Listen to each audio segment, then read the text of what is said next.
Hello, my name is Catharine Marion. I'm in the English 112 class, and this is my oral presentation on my persuasive research project. I just want to start off by saying that I am a little sick, so I just want to apologize in advance for that. My presentation is on the electoral college system and why I believe that it should be abolished. The system was set up during the Founding Fathers, and when they were making the Constitution, they wanted to create a buffer between the voting class and the president. Since it was a new country, they wanted to have a good person. They didn't want it to be anything bad. Well, the system in the 1700s did work. It was on a much smaller scale than it is today. It's outdated. We have modern technology, and it's not good for its intended purpose. Even though the electoral college system ensures that all parts of the country are selected in the process for creating the presidency, it should be replaced because it ignores the will of the general public, it gives too much power to swing states, and it's no longer relevant for its intended purpose. The electoral college system, it's complex. Most people don't understand it. They don't know how to navigate it. It confuses them. They think that they go to the polls, they vote, and their vote's cast. Well, this past election is a prime example that it does not, their voice does not count as much as some other states do. As fairvote.com explains, an individual in Wyoming, a vote counts nearly 4 times as much as electoral college vote in Texas. Wyoming only has a population of about 500,000 people, and Texas has, and they only have 3 electoral college votes. Texas has 32 electoral college votes for a population of 25 million. By dividing the population by electoral college votes, we can see that Wyoming has 1 electoral for every 170,000 people, and Texas has an electoral for every 700,000 people. Fairvote.com explains this that's a very good quote from them, saying that in smaller states, you have more of a vote than you do in a bigger state, because your voice counts 4 times more in Wyoming than it does in Texas, and that's just ridiculous. This means that you don't have a fair voice. So when Donald Trump was elected president in the last election, he lost the popular vote by almost 3 million votes.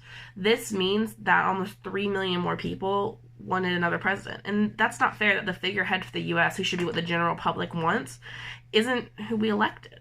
So this goes to show that the president should be elected to the person who we vote for, not who smaller states that have more of a voice get to vote for. Another big concern that the Electoral College brings up is the priority that it gives to swing states. Swing states are states that can go either way. They can vote Republican or they can vote Democrat. They have a history of going either way, and that cannot be predicted. The top swing states, or the current swing states, are Colorado, Florida, Iowa, Michigan, Minnesota, Ohio, Nevada, New Hampshire, North Carolina, Pennsylvania, Virginia, and Wisconsin. These are 11 states. I'm not 10, 11. So these are 11 states out of 39. And as PBS NewsHour reveals, Donald Trump and Hillary Clinton have made more than 90% of their campaign stops in just 11 of the so-called battleground states. Of these visits, nearly 2/3 took place in the 4 battleground states with the most electoral college votes. This is Florida, Pennsylvania, Ohio, and North Carolina. So the fact that they ignored 39 other states goes to show that this isn't just a Republican-Democrat fight thing. It shows that the electoral college system is skewed. Because if for either party, they're only focusing on 11 and really only 4 states, like, it's insane. Like, there are 39 other states, and I live in South Carolina, so this upsets me. But, I mean, I know that South Carolina is a very Republican state, so I probably won't switch or anything like that. But still, it's like, you want to be able to interact with the person that's going to be your president. You want to be able to help, like guide the way. You want to be able to see what they stand for. I mean, you can see it online and on TV, and that's part of the reason that the U.S. is more educated as well. But the fact that they don't even try to focus on these states, and the fact that they don't even try to care about them, just shows how skewed the system really is. The last reason that it is so unneeded in this current day and age is because of the reason that it was founded in the first place.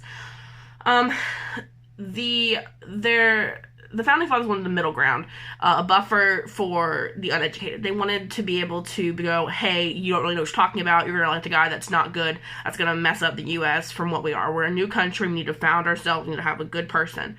So they wanted to be able to be like, okay, you can vote for him, but we're going to guide it this way. Where it's like basically like training wheels. But this system doesn't work anymore. They're not even using it for the reason they're going to use it. So I feel like Donald Trump is one of the reasons that it should have been used for, but it wasn't, because faithless electors are punished. They can be fined, they can be sued, they can have their votes recalled. Of all the elections in U.S. history, only 157 of those were faithless electors, and that means that they don't go with whatever their state says to do, like whatever their state votes for. And 71 of these votes were changed. Fairvote.com said that. That's a stat from there. So even though it's made for this, they don't even use it in the way that it's supposed to be used. So people that we don't vote for and that are bad for our country, they're still elected. So what's even the point of having it anymore? It doesn't make any sense. This is a topic that I'm very passionate about, as I'm sure you can tell, because I feel like we don't get to show what we really want for the country.